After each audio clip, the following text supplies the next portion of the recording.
I'm Amber, and today I'm going to show you how to manage your organizations. I've already selected the option from the settings icon, so let's get started. You'll notice for this account we have two organizations, Foot Podiatry and Love Cardiology. I'll select Love Cardiology. Within the basic settings, you can simply update their address, phone number, website, and so on. Note that any information entered into the address and phone number field would appear on the organization's cover page. Be sure to select Update if any changes are made. From within the organization, you can generate a report for this account. By selecting Generate a Report, you can choose the year and the month. After submitting, you'll be able to export a CSV file, which will contain inbound usage on one tab and outbound on another. You can also select security settings for this organization.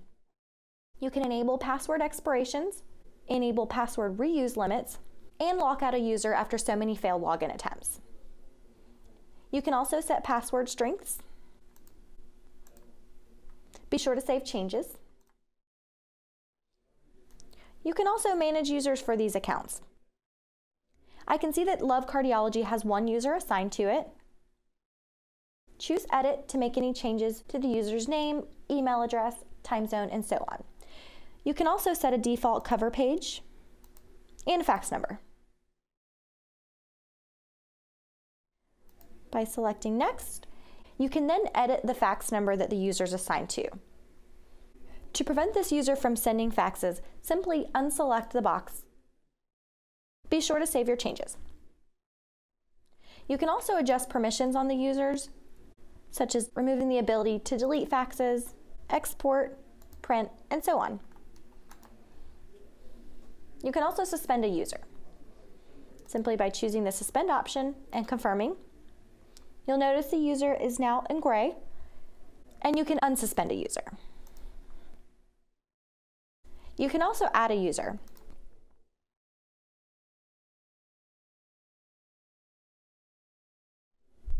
Select their role, key in their information, and email address.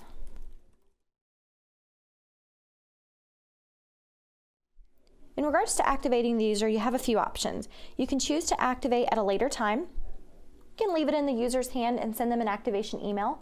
The activation email will include a link as well as their username. They'll simply have to create their password. Or you can choose to activate now and send them their password at a later time. We'll choose Activate Later for this one. By selecting Next, I'll now be able to assign this user to a fax number.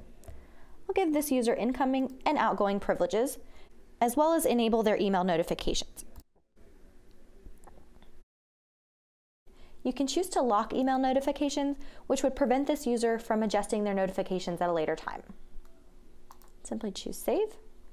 You'll notice this user has a Send Activation email and an Activate link. This is so you can activate the account at a later time. Once the user account has been activated, the links will no longer appear. Let's move on to fax numbers assigned to this organization. We'll notice that this account has one fax number assigned to it, and it's titled Love Cardiology.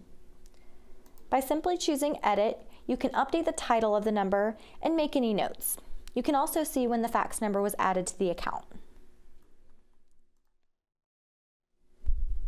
Let's move on and create a new organization. You'll simply choose the Add Organization link, key in the organization's name, choose their industry, key in their address,